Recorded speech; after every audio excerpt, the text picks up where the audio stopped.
सोलापूर शहर आणि परिसरातील वाहतूक कोंडी सोडवण्यासाठी व अपघातांचे प्रमाण कमी करण्यासाठी केंद्रीय रस्ते वाहतूक मंत्री नितीन गडकरी यांनी 1455 कोटी रुपयांच्या विविध विकास कामांना हिरवा कंदील दाखवला आहे।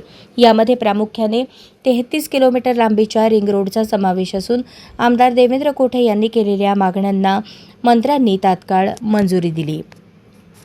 महत्त्वाचे विकास प्रकल्प 1455 कोटींचा रिंग रोड। शहरातील 5 प्रमुख महामार्गांना जोडणाऱ्या 60 मीटर रुंद रिंग रोडमुळे भाविक, पर्यटक आणि स्थानिक प्रवाशांचा प्रवास सुखकर होणार आहे। जड वाहतूक शहराबाहेरून वळवण्यासाठी तांदुळवाडी ते हत्तूर आणि काटगाव ते बाळी या 2 महत्त्वाच्या 4 पदरी बाह्यवळण रस्त्यांची निर्मिती केली जाणार आहे। जुना पुणे नाका ते बोरामणी नाका दरम्यानच्या उड्डाणपुलासाठी 1020 कोटी रुपये मंजूर करण्यात आले आहेत।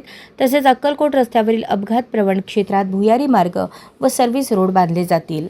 आमदार देवेंद्र कोठे यांनी अक्कलकोट दौऱ्यावर असलेल्या नितीन गडकरी यांची भेट घेऊन सोलापूरच्या प्रलंबित प्रश्नांबाबत निवेदन दिले होते।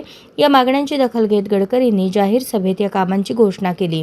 त्यामुळे सोलापूर शहर वाहतूक कोंडीमुक्त होण्यास मोठी मदत होणार आहे। हे प्रकल्प विकसित सोलापूरच्या स्वप्नाला बळ देणारे ठरतील। सोलापूरकरांच्या वतीने मी केंद्रीय मंत्री नितीन गडकरी यांचे आभार मानतो, असे देवेंद्र कोठे म्हणाले। हा आपला हक्काचा चॅनल AG न्यूज। संपादक अंबादास गज्जर। या YouTube चॅनलला लाईक करा, शेअर करा, सबस्क्राईब करा। संपर्क 94 92 37 68 92।